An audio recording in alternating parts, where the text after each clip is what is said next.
Hi there, my name is Sean and I'm talking to you from Lilongwe, the capital city of Malawi, where I lead a church called Flood. I've done so for the past 6 years.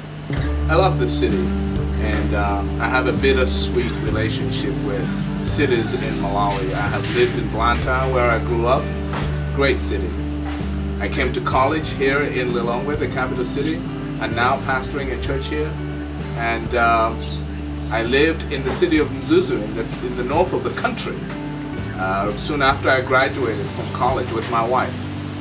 I have a bittersweet relationship with cities because, well, I guess the bitter side of it is that my father, who grew up in a village, moved to the city where he had opportunities to go to work and to raise his kids and to send us all to school. But it was also in the city where my father in the 90s got HIV, and it was in the city where my father died, and in August of 2001 buried my father, and exactly 30 days later I was attending my first class of college with a broken heart. So there is a lot of bitterness I associate with the city. I drive around cities like Lilongwe and I see so many young people. You know, 80% of the country in Malawi is, this country is people under the age of 30 because the older generation has been decimated by disease. Diseases like malaria and AIDS. I drive around the city of Lilongwe, I see young people everywhere. Young people without jobs, young people without hope, young people without comfort, without hope. They come into this city looking for opportunities and they don't find them most of the time, and so they get pushed out to the edges of the city where there is poverty, where crime is high, where immorality is rampant, where diseases spread. And you wonder, can anything be done? I also know that there are sweet things about the city, sweet things about the city. And the sweet thing about the city, it's a place where people can get educated, young people can get jobs, can get opportunities, can connect to government services more easily. A lot of non-profit organizations operate out of city. There's a lot of churches in cities. Cities are congested, so you're really close to people. I love the humanness of cities. And you know, when people think about Africa and how to deal with the problems of Africa, there is a subtle crisis that they never mention. Sure, they mention malaria.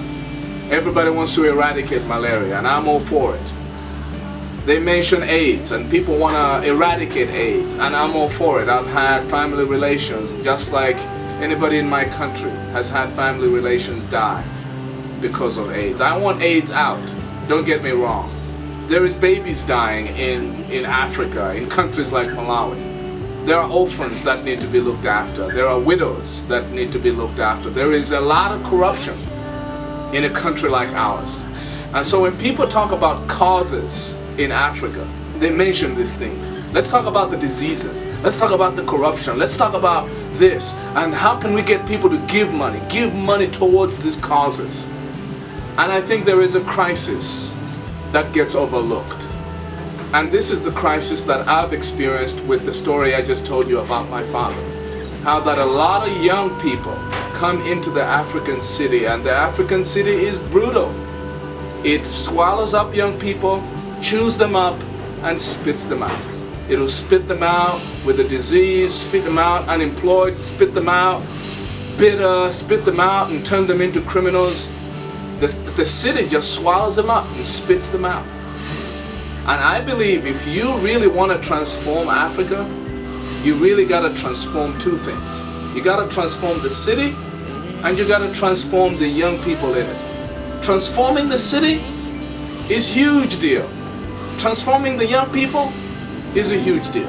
And that's why 6 years ago, I came out into this city and we started a church with a vision to transform the lives of the young people in this city with the gospel of Jesus. And so, what I want to invite you to do, I want to invite you to join me in a venture to transform the city and transform young people. I'm not going to ask you to give to AIDS or to give to malaria or to give to the cause of poverty. I believe that the church, the local church in the city, churches like our church, the Flood Church, is the key ingredient to transforming the city in a way that we can respond. We can respond to the AIDS. We can respond to the malaria. We can respond to the poverty. The people that are suffering from these things are people that are our countrymen, people that we care about. We want to see these things gone. But often we don't have the resources. We don't have the facilities. Often we don't have the skills. We have the people. We have the passion. We have the purpose in our heart to eradicate these things. And we don't think it's anybody's problem to eradicate. We want to do it ourselves. But we want to be given the weapons to fight this war. And often people don't think that giving money to a facility is a big deal because it's not sexy, it's not cool. Show me some poor African child that I can sponsor, then I'll give. Show me something depressing that makes me cry, then I'll pull out my credit card. But you want me to give to a facility? You want me to give to a training program? There is nothing cool about that. And yet, I do think if you were to take your money and invest it in a facility that enables a church like ours to respond to the crises that surround us, to the malaria, the AIDS, and the poverty. Not just responding once so that we feel good and sleep better at night, but to respond for many years to come. Then we would make a real difference. So right now, I want to take you to a piece of land where we have the opportunity to build a facility that I think you, if you were to give towards that, you would be extending transformation not only to this city, but to this country and to the young people in it. Because that is what I think will make a difference in the long run. So come with me. I'll show you.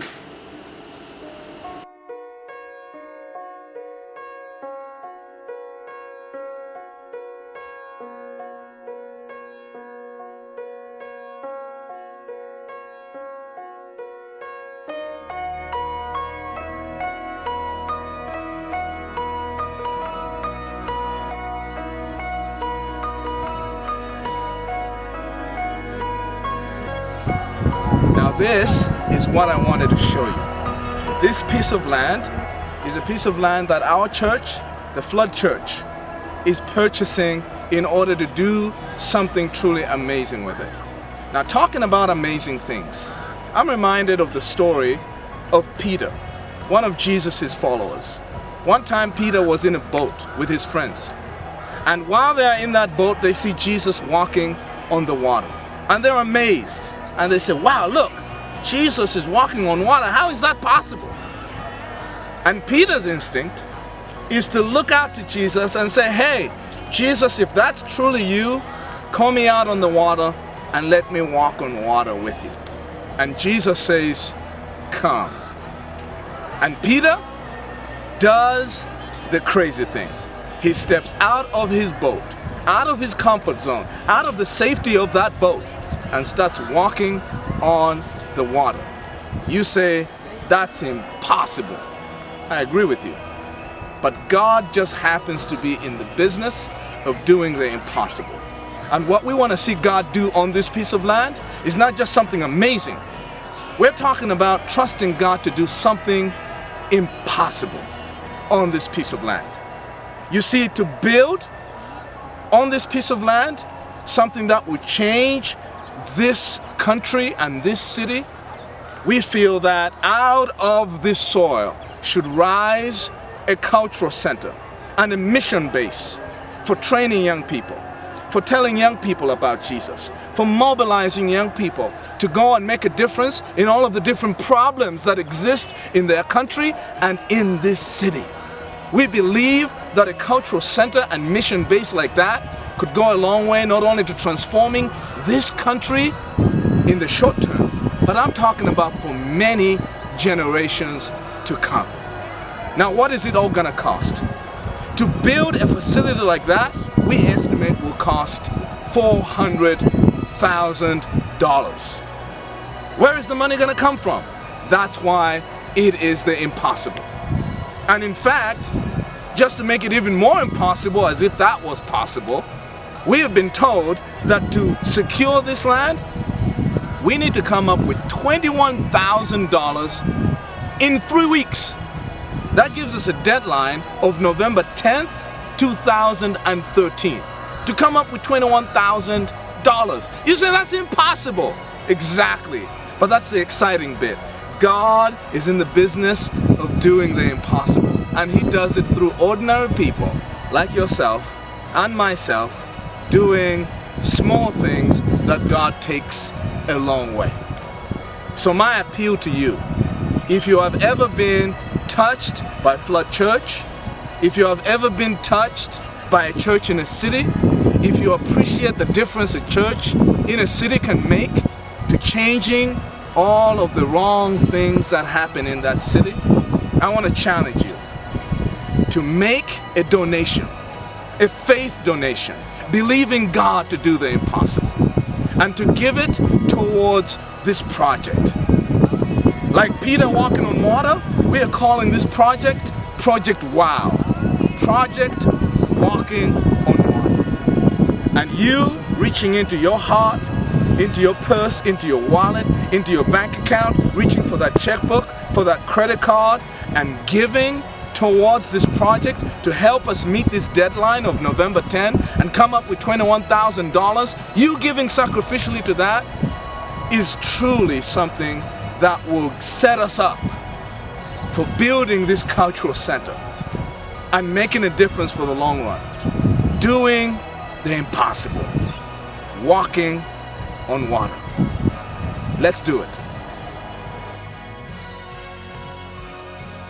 This looks like an empty land, but for generations to come, this could be a response center to the physical and spiritual needs of young people in this city, and you can help us do it. And to do it within 21 days, now that is truly walking on water.